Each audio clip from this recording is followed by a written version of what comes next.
지난번에 제가 다람이가 만들었던 발명품들을 소개하는 영상을 올렸었죠. 자신이 원할 때마다 그리고 필요할 때마다 무엇이든 곧바로 뚝딱 만들어내는 다람이는 정말 다재다능한 육지동물인데요. 그녀는 때때로 자신의 똑똑하고 잘난 능력에 취해 주변 친구들을 무시할 때도 있어서 어떻게 보면 재수없는 녀석으로 보일 수도 있겠네요. 따라서 오늘은 다람이의 A부터 Z까지 낱낱이 파헤쳐보는 시간을 가져보겠습니다.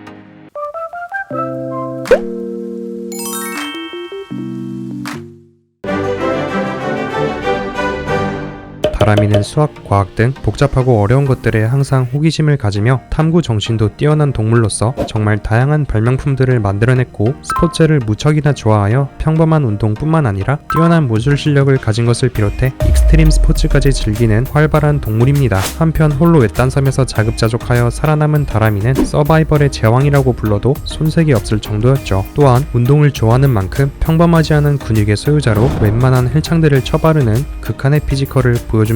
그녀의 이런 사기적인 신체 능력은 시즌 초기부터 나타났는데요. 근육이 너무 많고 강력해서 몸에 힘을 주면 우주복 밖으로 튀어나올 듯하며 무거운 닻을 번쩍 들어올린 뒤 510m 거리까지 거뜬히 날려버릴 수도 있습니다. 이는 헬창 레리보다 더 큰 기록이었네요. 심지어는 닻이 연결된 보트를 깊은 바닷속으로 끌어당길 수 있는데 이는 다람이에게 보트를 침몰시키는 것이란 식은 죽 먹기다라는 것을 의미하겠죠. 겨울잠에 빠져있을 때는 큰 덩치에 아주 난폭하고 무서운 동물로 변했었는데요. 뚱이의 머리를 쥐어뜯으며 그를 진짜 네모건달이라고 생각한 다람이는 뚱이를 주먹 한 방에 날려버렸습니다. 애초에 다람이의 피지컬이 사기인데 만약 이런 몰골로 나타났다면 진짜 오줌 지릴 것 같네요. 다람이의 무술 실력에 대해서는 사실 말할 필요가 없겠으나 스승인 퍼지사부가 주최했던 승급심사에서 합격하여 검은띠보다 한 단계 높은 완전 검은띠를 받아 비로소 진정한 무술의 달인이라고 인정받은 적이 있었습니다. 비킨시티가 위험에 처했을 때나 혹은 친구들이 곤경에 빠졌을 때 다람이가 직접 나서서 문제에 대한 해결 방법을 찾기도 하며 혹은 다람이가 해결 방안을 찾은 뒤 나머지 역할을 다른 친구들이 담당해서 문제가 해결되기도 합니다. 이 밖에도 다람이는 친구들을 거리낌 없이 도와주는 조력자 역할을 맡고 있습니다. 바다를 떠돌던 나비를 붙잡아 초토화된 비킨시티를 구하여 영웅이 되었고 부동산 사기에 당할 뻔했던 스폰지밥을 구하기, 친구들 및 시민들의 뇌를 모두 되찾아서 다시 돌려주기, 고통의 세계에 빨려 들어간 친구들 구하기, 스폰지밥의 몸에 철삭 달라붙은 고약한 수세미를 떼어내기, 이상한 소스 때문에 시민들 전체가 바보로 변했을 때 대학을 설립하여 그들을 직접 가르치고 계몽시켰던 일도 있었네요. 이외에도 무척 많지만 개인적으로 인상 깊었던 것은 다람이가 징징이에게 호신술을 가르쳐줬을 때입니다. 자신의 몸을 지키기 위해서 배우는 호신술, 저도 한번 배워보고 싶네요.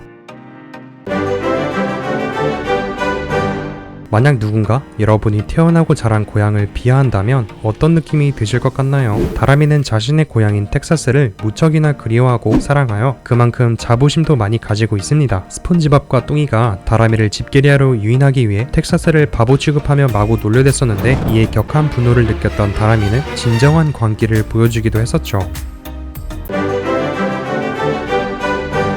사실 스폰지밥 에피소드에서 다람이의 가족 관계에 대한 단서는 그렇게 많지 않습니다. 제일 처음으로는 다람이의 추천으로 집게리아에 일자리를 얻으러 왔다가 거절당한 그녀의 사촌이 아주 잠깐 등장했었습니다. 이 밖에도 다람이가 텍사스에서 개최되는 로데오 대회에 참가했을 때는 쌍둥이 동생 랜디가 있다는 것이 언급되었고 시즌 11 병속의 배편에서는 어렸을 적 꼬맹이 시절의 다람이와 그녀의 부모님으로 보이는 가족 사진이 걸려 있었습니다. 또한 다람이의 쌍둥이 동생 말고도 친언니 로즈가 있었는데 로즈는 이 산만하고 요란한 세 딸들을 동생에게 잠시 맡기고 자유를 찾아 떠났죠. 근데 이런 조카들 있으면 진짜 피곤할 것 같네요.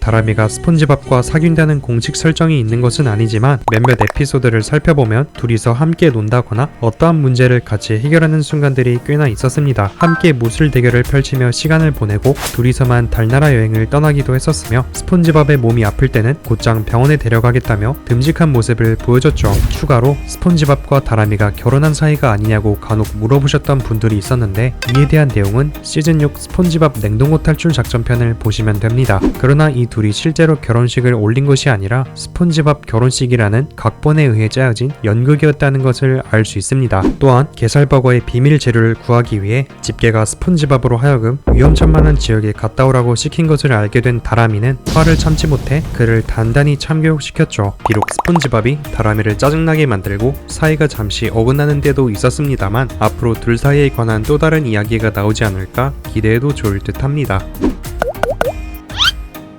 오늘 이렇게 다람이에 관한 이야기를 전달해 드렸는데요. 때로는 얄밉고 때로는 친구들을 든든하게 지원하는 다람이. 차후에도 공개될 스폰지밥 에피소드에서 다람이는 과연 어떤 모습을 보여줄까요? 오늘 준비한 영상은 여기까지이며 저는 다음에 새로운 영상으로 다시 찾아오도록 하겠습니다.